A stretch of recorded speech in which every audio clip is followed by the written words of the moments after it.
今宵の月はすべてを明るく照らし出してくれる。なんと美しい。ねえ、有り金持って私と駆け落ちしない？ Hello everybody, another patch is about to hit global, so as always, I'm going to take a quick look here. So this time we have Sissi White, and King of the Red Moon. Yes, that's what they actually call them. Now, if you want me to just give a quick TLDR, I will say that if you are a PvE main, neither one of these characters is especially essential. Not to say that they're bad in PvE, I think Sissi White especially can have some interesting niche uses in PvE, but for the most part these two characters are very much PvP focused characters. But on that note, even as PvP characters I would say they are far from must pulls, and they aren't even used for any bonds in the future, so you don't even need to pull them for that purpose. I would say that both of these characters are at least decent in PvP, and Sissi White I would even say is really good. But they are both characters that pretty much require 6 stars to be good, so if you are interested in using them, they are definitely high investment units. So I guess now I'll go into a little bit more detail here about the new Rainforce, the King of the Red Moon. To sum it up simply, this guy is basically an AoE mage. The majority of his attack skills, including his 3C, are AoE magic attacks.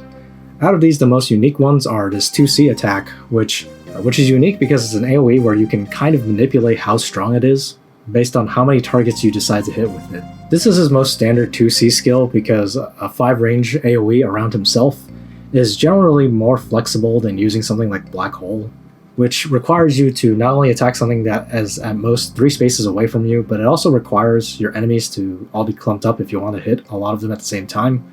And these days in PvP that doesn't always happen. A lot of people do play in a way that lets them spread out their units, and these kind of self-target AoEs tend to be a lot better against players who play that way. So before I move on to talking about his 3C, I'll talk a little bit more about some of the other 1C and 2C skills he has. Like I mentioned earlier, this guy has Black Hole, which is always a really good AoE. Not a whole lot to say there. Aside from that, I don't think his 2Cs are particularly notable. He does have 2 really good 1C skills though. First he has Strengthen, which the obvious use here is to give him some self-reliance. Doesn't need to rely completely on faction buffs, and he can just buff himself. Although on that note, it's worth saying that his factions are pretty good. Mythical and Dark are still 2 of the best factions in PvP. And even though Origin runs into some trouble sometimes, Juggler is still a pretty common sight in most boxes. So because of that, people who use King of the Red Moon are pretty safe in going with his other 1-cost skill, which is this Blood Crystal skill. Essentially it is an improved Indomitable. It can revive him back to 20% HP after he dies once, but afterwards the skill starts giving you stacks of a buff, which when you reach 5 stacks of that buff, it will refresh the revive. So basically it's an Indomitable that can get refreshed. Now this usually isn't going to happen in most games because 5 stacks is quite a bit, and by the time you used up your first revive, you probably have your skills on cooldown, which makes it even harder to get the 5 stacks. Regardless, it's a pretty nice skill to have just for the revive, and given that he doesn't really have a whole lot of other choices for his 1C skill, this is going to be his most common choice. So that's the highlights for his 1C and 2C skills. I'll talk a little bit about his 3C skill now. First, his 3C gives him a passive that's kind of similar to the Tsubame Hide talent. The difference is that he activates it after taking damage, which is sort of the opposite of how Tsubame works. But essentially what this is supposed to allow you to do is to be able to launch him into your enemy's territory pretty carelessly, and he'll be decently safe between this hide ability and the fact that he has a revive. Finally, the active portion of his 3C is basically just Eclipse from Rainforce. He teleports to a chosen square, he steals a buff, and then deals 1 debuff to every target. This does have a larger base span than Eclipse since it has a 3-block span rather than a 2-block span like Eclipse does. But since King of the Red Moon isn't really best run with Balance Blade, usually ends up being the same size as an Eclipse from a typical Rainforce anyway. After using this 3C skill, King of the Red Moon gets a buff that is possibly the most unique part of his kit. He basically gets a 2-block aura that reduces healing by 50%. Now your initial reaction may be to say that why would I want to use this over a heal block or a Curse of Wounding or something? And the main reason for that is because this is an aura. That means that this healing reduction doesn't care about immunities from Blood Pact, Mass Protect, or whatever you might be running into. This is obviously nice for an AoE team. It makes it harder for your opponent to recover after you start hitting them with AoEs. So between King of the Red Moon's teleport, his decent AoE damage, fixed damage on top, and the fact that he can reduce healing afterwards, he's usually a pretty good initiator for an AoE strategy. Probably the biggest problem with him though is his movement. He only has base 3 movement and no real way to increase it. Wearing any kind of boots on him is probably a bad idea, including Apex boots if you decide to go on infantry, since obviously he's a magic user. His bonds are also kind of troublesome since they're Brenda and Shalinka. Brenda is typically a character that most people didn't really pull for, and Shalinka is a little bit easier to have around now if you are someone who is playing AoE, because it's likely you were raising Kruger and you pulled for Shalinka anyway. But even with that, these are pretty tough bonding requirements, I'd say. So like I said, King of the Red Moon is a pretty good AoE character, but nothing essential. So next let's talk about Sissi White, who is finally joining us after all this time. Sissi White is a healer, and like pretty much every SSR healer, she is really good. All the SSR healers have something unique to offer, and Sissi White is no different. Her kit is very reliant on a token system that is somewhat similar to Florentia's stratagem system. She gets 1 or 2 of these tokens at the start of every turn, and when I say the start of a turn, I mean the start of an entire turn and not just her turn. So you can't speed up her token gain by using Act Again on her or anything like that. But anyway, at the start of every turn, she gets 1 token if she's at 3 to 5 stars and 2 tokens if she's at 6 stars. Now, this one single difference is basically the main reason that she is only really usable at 6 stars. Sissi White's biggest problem compared to the other healers that are popular right now is that she's kind of a slow startup character, and that's even if she's at 6 stars. If she's at 3 to 5 stars, only getting 1 token a turn makes her just way too slow to be usable for most matches. So before I get into all the things her tokens can do, I'll do a really quick recap of what she can do without them. First, she has a soldier bonus similar to Wheeler, so her soldiers are going to hit decently hard and are decently tanky as well. And since she has a choice between Sorceress, Phalanx, Shrine Maidens, Forest Priests, she has a pretty good variety of troops to take advantage of this extra soldier boost. Access to Sorceresses especially is something that is kind of unique to these soldier boost type healers, because neither Wheeler nor Florentia have access to particularly strong offensive soldiers. Basically, their offensive choices are limited to things like catapults and wizards. In addition, Sissi White actually has an attack skill. She has Holy Word. Now, you wouldn't use this very often or anything, and Sissi White's intelligence is actually pretty low, so Holy Word on her actually wouldn't be all that useful, but it's still kind of a nice option to have in case you really need it. Aside from that, she has some pretty standard healer skills. She has the basic heal, she has mass heal, and she has mass attack. These are all, of course, pretty handy to have, and since she has access to Forest Priest, she's decent enough at removing debuffs with mass heal and her own unique spells, which I'll talk about in a minute here. Since we're talking about the spells, one of the big reasons that Sissi White suddenly got a huge boost in popularity from Season 7 to Season 8 in China is because of the existence of the new debuff dispelling staff. It might not seem like a big deal, but it really helps the viability of quite a few healers. For example, Sissi White has mass heal, and she has another mass heal variant that she uses her tokens for. By using both of these alongside Forest Priest and that debuff removal staff, she actually becomes pretty decent at removing debuffs. And the same thing can be said of Florentia, of course, although obviously Florentia is already popular without that boost. And, that staff is just generally really good on healers, aside from, like, Liana. But now that that's out of the way, I'll talk a little bit about her central mechanic, which is her token system. As I said, she'll get either 1 or 2 tokens at the start of a turn, and you use these tokens for a variety of effects. Now, unfortunately, unlike Florentia, she doesn't get to bring these skills in addition to all her other skills, so that's another limitation that Sissi White has in comparison to Florentia. For the most part, you're going to have to pick and choose which skills on Sissi White you want to be using with those tokens. The exception, of course, is the token skills that she gets with her talent, which are similar to Florentia's skills in that she can use one of them after she ends her turn. But all 3 of these skills on Sissi White are a summon skill, and obviously they're not as useful as Florentia's 3 skills. She can summon an infantry, lancer, or cavalry, but all of them have pretty bad stats. The main thing that's useful about them is that all of them come with at least 1 skill that's going to be useful in some situations. The Lancer, of course, has Lance Phalanx, a guard skill, so I think that's pretty self-explanatory. The Infantry has Roar and Attack Command. Attack Command is, of course, useful for obvious reasons, and Roar is nice because you can remove 2 buffs with it. And finally, the cavalry comes with Smash, which is a really nice skill to come with because Smash, unlike most guard disable skills in the game, is not prevented by mass resist. All of these summons only cost 2 tokens, so you can summon one right at the beginning of a fight if you have a 6-star Sissi White, but like I said, they have mostly niche use at best. So now let's take a look at some of her actual skills that she can use with her tokens. First, she has a skill that debuffs an enemy with damage taken plus 10%. This costs 2 tokens, and the most notable thing about this is that this cannot be immunized or dispelled, so basically it's a really nice way to target an enemy and increase the amount of damage they're taking. Whether it's a troublesome tank or just a very tanky DPS you want to get rid of, an extra 10% damage might be what you needed to get rid of them with the Tank Buster or one of your other DPSs. This also has an infinite casting range, so basically Sissi White can mark enemies for you to make them easier to kill. As I alluded to earlier, Sissi White also has a mass heal variant that costs tokens. This actually does not have an inbuilt cooldown of its own, so you can chain cast it if you really wanted to.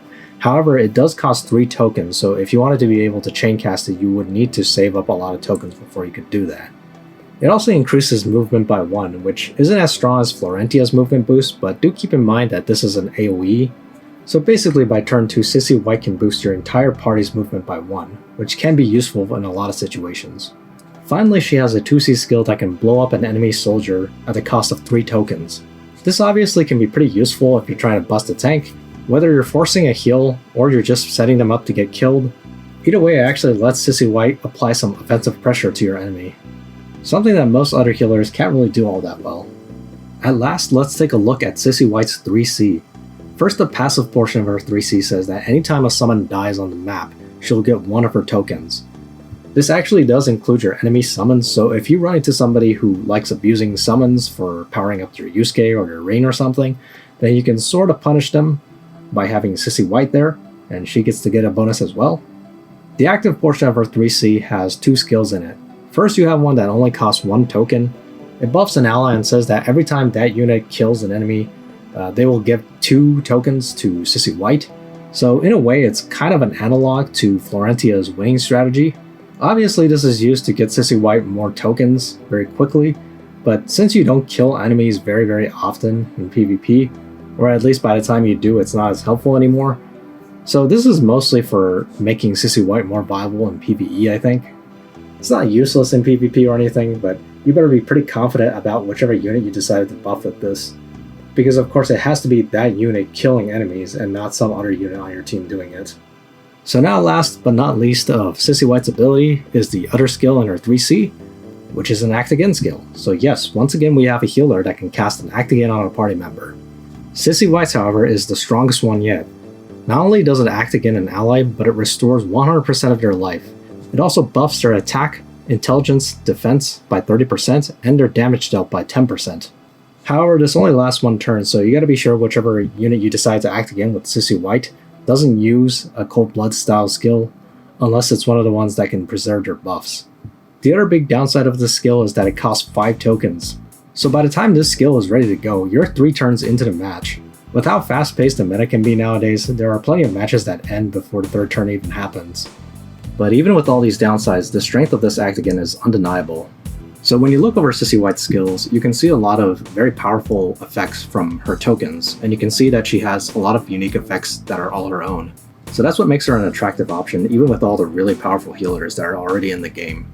Like I said, her downside is her slow startup time, but I think in many cases they made her effects strong enough to be worth the wait. One last thing to remember about Sissi White is that she still has room to grow. She still doesn't have an exclusive equipment as of this recording, and if she can get something that can help boost her token gain, I think that can skyrocket her into being a very popular unit. Also, her bond requirements are Almeida and Illustrial, which are pretty lax for a newer SSR. Alright, now let's talk about the 3Cs. We got Alfred, Vargas, and Yulia. So Alfred's 3C fixes a number of problems he has. He's always had some trouble getting his water buff, so this helps him by giving him a passive. Zillow keeps trying to give Alfred ways to get water because they refuse to give him Tidal Surge. You have this 3C passive, and of course you have his exclusive equipment that gives him water anytime he enters battle. With both these effects together, I think it's pretty hard to find a situation where Alfred's not going to have water after the first turn of a fight. Basically, it's clear that they want to prevent Alfred from being able to just zoom across the map on the very first turn. The attack portion of this 3C is decently strong, but being that so many tanks these days wear Blood Pact, the buff block portion of this isn't really all that useful. The passive block can be nice, but it's only really useful against Landius and sometimes Juggler. These debuffs only last one turn though, even though they're undispellable, so this attack portion isn't really all that strong. It's a decent 3C overall, and Alfred's still a pretty nice unit to have in PvE for kiting purposes, but I don't think these skills are really enough to help him keep up with a lot of the power creep in PvP. So Vargas' 3C is pretty funny. It gives him another 2 revives on top of the one he has from his talent. His max HP actually goes down after every single one of these revives, but I don't think that matters too much. I think the purpose of letting him revive this many times is basically to make him a very annoying zombie unit. Vargas of course still has Power Stab and Battle Cry, which makes him a pretty decent offensive unit. The downside of course is that since you're using this, you can't use this and Power Stab and Armor Pierce. At least this is a replacement to Unbreakable Guardian though, because this is a guard skill, and it's actually a pretty good guard skill. Not only is it a 3-range guard, it gives him the Power Stab buff, of course. It reduces the amount of crits he takes, and he's immune to heal block while he has the guard up. Plus, every single one of these effects, including the guard range, can't be dispelled. So what's the downside? Well, it's still only a physical guard, so that's a problem. There's quite a few magic attackers in the meta right now, so Vargas can't really help with that. And of course, he's not good against AoE, which has always been the case. Still, I think this is actually a pretty good 3C. Not only is it going to be useful in PvE for obvious reasons, I think you can actually find some uses for him in PvP if you pick ban correctly. So finally, we have Yulia's 3C. It's sort of a cross between Discipline and Holy Justice, with some extra effects on top, which makes sense because when you bring a 3C, it means you can't bring Yulia's 3 2C set, which is something that she was very attached to before this. This does not do buff block like Holy Justice does, but it does dispel a bunch of enemy buffs. Perhaps most notably, it removes every debuff on Yulia and restores her for 30% of her life. So this is obviously pretty nice for Yulia, because one of her biggest fears has always been AoEs, and AoE debuffs especially. Debuffs have always given her a pretty hard time, and this can at least somewhat mitigate that by giving her a way to get rid of them. Now of course, if you want to use this 3C to do that, you're going to need to use an accessory that makes you immune to silence. Otherwise you're really just playing the odds, right? So I think quite a few people when using this 3C decided to switch their accessory to either Holy Ring or possibly even Bracer, while switching Yulia's helm over to the Glory of the World helm to help compensate for the loss of the fixed immunity from throwing away the Meditation Ring. Now this is a good 3C, but don't make the mistake of thinking that this somehow solves Yulia's problems against AoE. She is still pretty weak against AoEs, especially when you consider some of the AoEs that can either attack from outside Yulia's range, or they can attack and then run away. And of course in those situations you can't actually use this skill to reach them, which means you get no debuff removal and you get no self-heal. It's still a big buff to Yulia. There's little reason not to use this, especially since Yulia has such a strong 1C skill in Faith. So now let's talk about the exclusives. Let's start with Luna's. This is basically just a King's Crown except better. Instead of buffing one ally, it buffs 2 adjacent allies. So to the dismay of many people who have spent so many enchants on their Luna's King's Crown, they're going to have to switch over to this one. But in addition, it actually has a command range increase of both her skills and her talent. So what this means is that not only is the magic damage resistance aura from her talent now 3 blocks, but her Wind God Realm now has a 3 block aura as well. One of the most awkward things about Wind God Realm was always its range around Luna. So this makes it easier to take full advantage of the free movement blocks that she's giving you. The other thing to note about this effect is that the command skills don't have to come from Luna herself. So if you have anything that can give Luna a command, then this helm would affect those as well. Most notably, you can combine this with Emmerich's 3C and give her the Guard Lock skill from Emmerich's 3C. She will increase that aura to 2 range, which makes her basically another Emmerich. So you can obviously do some shenanigans with this helm. Overall, it's a good helm. Okay, next we got Helena's armor, and I know everybody is excited about this one because this armor kind of skyrocketed Helena from being kind of an obscure unit that not a lot of people used to basically a very core meta unit. This is something that I did not notice when I first looked at it. Now, what I want to say is that people often say like, oh, look at Helena's exclusive, it makes it so that she can run in and do so much damage with her 1C and the Blood Sword. And the thing I want to say in response to that specifically is that Helena's armor actually doesn't let her do that. She could always do that. That was something she could always do. Because if you look at her armor, it doesn't actually change her offensive potential in any way. Aside from that, if you attack on her terrain now, she will take less damage when attacking, of course. There are two main things this armor does for her. First, because she creates a ring of terrain around herself every time she ends her turn, it makes her one of the best, if not the best, terrain controller in the game. Because all she has to do is walk somewhere and she's going to place her terrain just all over the damn place. And it's obviously a pretty annoying terrain, and it works well with so many different teams. It debuffs the enemy, which is always useful, but since it's a unique set of debuffs from what you see from basically every other character, it also works well with AoE debuff strategies. The second thing this armor does for her is that it makes her incredibly tanky, and this is really huge for her. Because of course, one of the biggest problems people had with Helena when she came out was that she did not have a move against skill. She cannot get out of danger after attacking.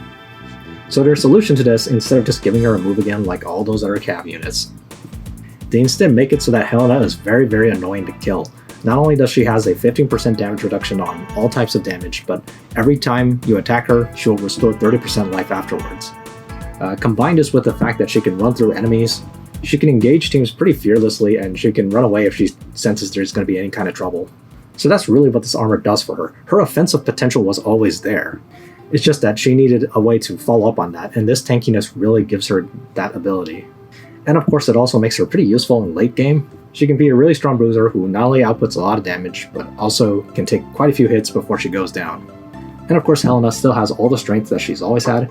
She's self-reliant because she has chivalry. She has a nice selection of tanky troops, which works really well with this armor. She has royal calves to help her resist physical damage, and angels to help her resist magical damage. Unfortunately, she doesn't have anything that helps her resist both at once, unless you count Highland Warriors, but I really would not recommend that you bring those on her. So do keep in mind that it's probably best that you pick ban in a specific way. You want to get rid of one type of attacker as much as you can when you're using Helena if you want her to be able to tank a lot of hits. And of course, this means that since she's a unit that relies very heavily on her tankiness to do her job, you're going to need to get really good enchants on her.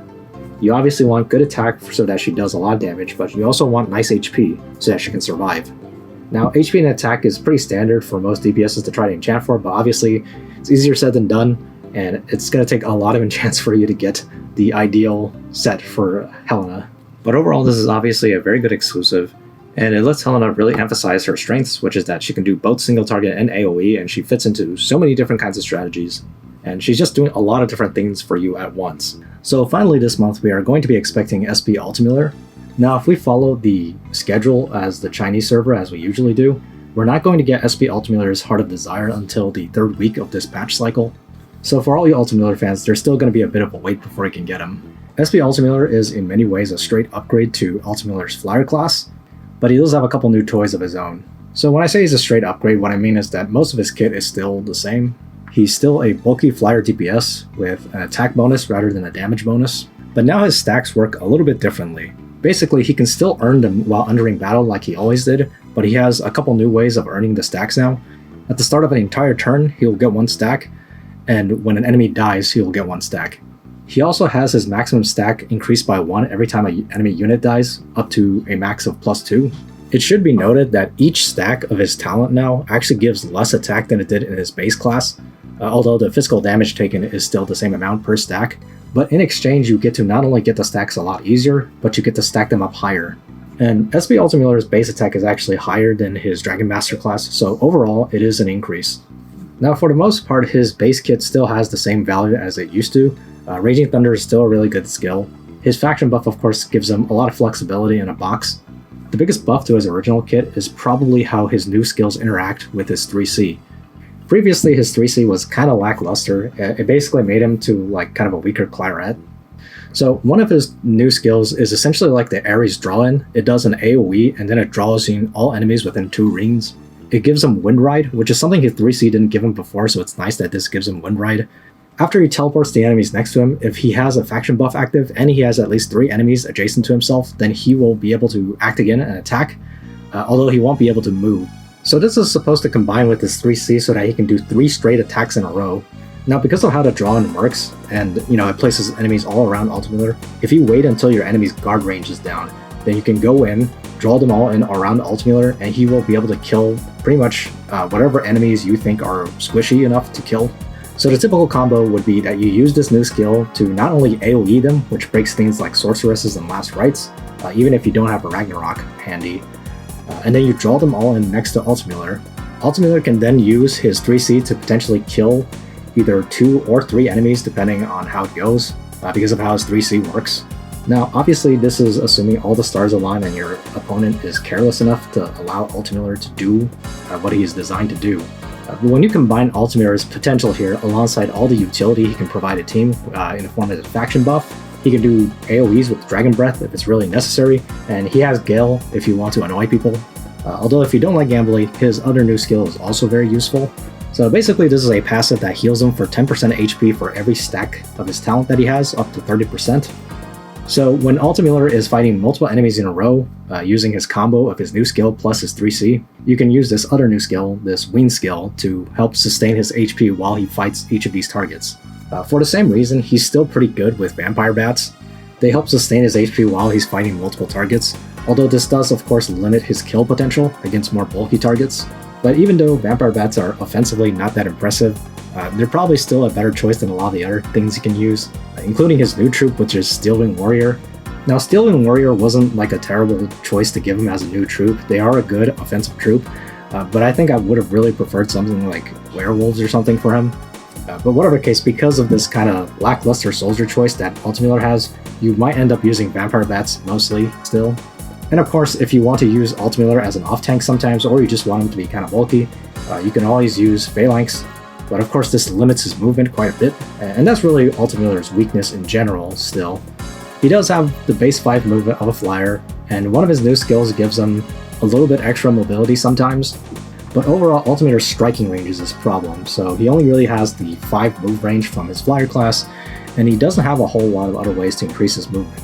You can of course use something like Gale to play the odds and try to extend his range, but generally speaking that is not advisable.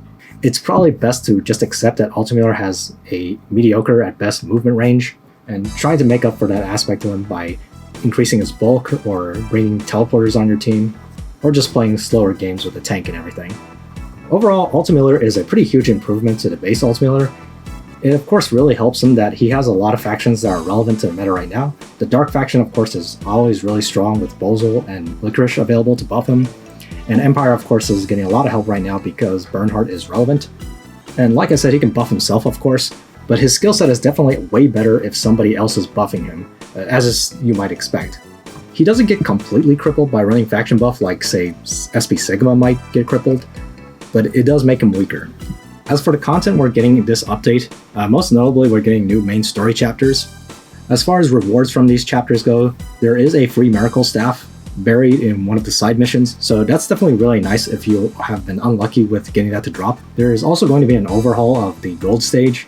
Now you get a set amount of gold based on your ranking, which is determined by the number of goblins you kill during the stage. After you achieve a ranking, you can actually just sweep the stage, which is a huge quality of life improvement. And of course we're getting a Secret Realm event like we often do, and obviously I'll be covering that as it comes out. So that's it for today. I've been a bit busy the last couple weeks, so a lot of the output from this channel for a while has just been the Apex match reviews, but hopefully I will soon have that video where I talk about Christiane and Suzette with a guest out. See you guys next time.